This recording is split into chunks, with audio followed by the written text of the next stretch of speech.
The smell hit first: antiseptic, sweat, and fear. The kind of fear that clings to walls and outlasts the sirens. My son sat behind the glass, wrists cuffed, eyes red. Across the hall his stepfather was smiling, that quiet, poisonous kind of smile only cowards wear when they think they've won. The sergeant looked at me like I didn't belong here. Then he saw the uniform, the rank, the name stitched above the badge. Silence cracked through the room like a loaded gun. My son mouthed one word: help. I didn't nod, didn't blink. I just watched the man who hurt my boy sip coffee under fluorescent light, like justice was something he could hide behind paperwork. He didn't know the law wasn't on his side tonight. It was standing in front of him, wearing a captain's bars. I asked for the report. Routine, calm. Miller hesitated, then slid the file across the desk, half finished, like a lie in progress. No photos, no timestamps, just statements, all signed by the same hand. The stepfather's version painted my son as violent, unstable. 3 minutes. That's all it took to break the lie. I looked at Miller, who couldn't hold my stare. He'd taken the easy route, believed the man who screamed louder. I've seen this pattern before. Cops who want peace on paper more than truth in blood. So I stayed quiet, flipping through every falsified page like evidence of betrayal. Each word felt heavier than the last. Justice doesn't die in the streets, it dies in reports like these. The stepfather wouldn't meet my eyes. He hid behind the glass, pretending to text, pretending not to shake. Men like him always break before the cuffs do. I remembered the night he married my ex-wife.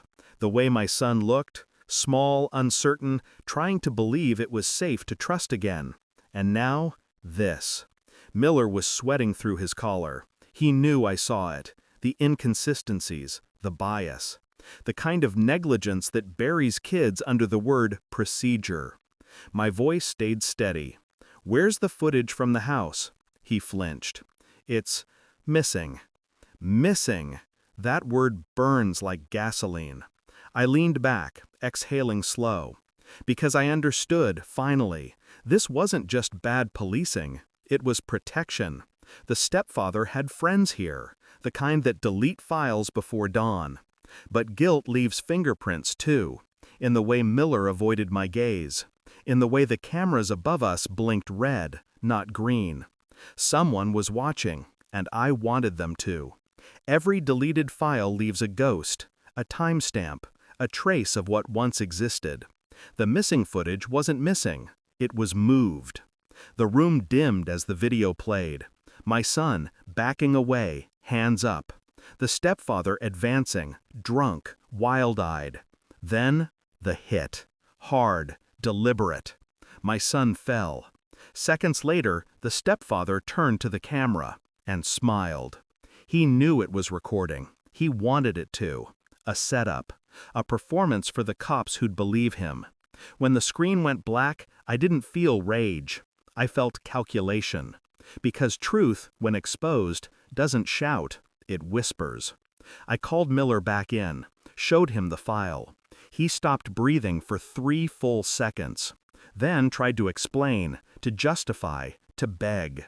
But I'd heard enough. I pressed play again, let him watch what he'd helped hide, every second of it. Justice doesn't need words, just proof. I requested the stepfather be brought in for clarification. He walked in smiling, still cocky, until he saw the monitor flicker to life. No one spoke. The air thickened, like the room itself was holding its breath. Frame by frame, his performance died. When the video ended, I turned the sound off, letting silence do the rest. Miller looked away first.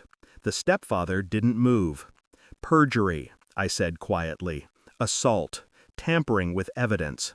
No shouting, no threats, just truth, laid bare under fluorescent light. He tried to talk, but the words caught behind his teeth. I leaned forward.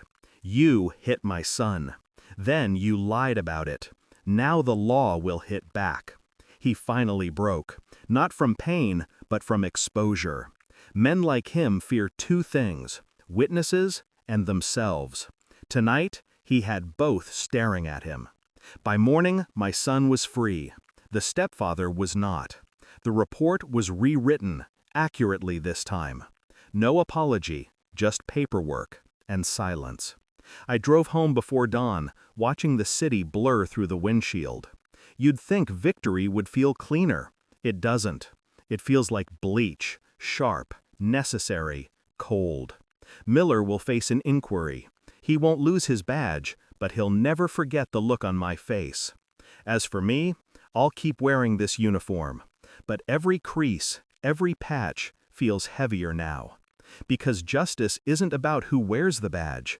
It's about who dares to use it when it costs the most. I told my son, it's over, but we both knew it never really is. Some stains don't wash out. They just fade into the fabric. And when I closed my eyes that night, I saw the stepfather's face, pale, trembling, broken.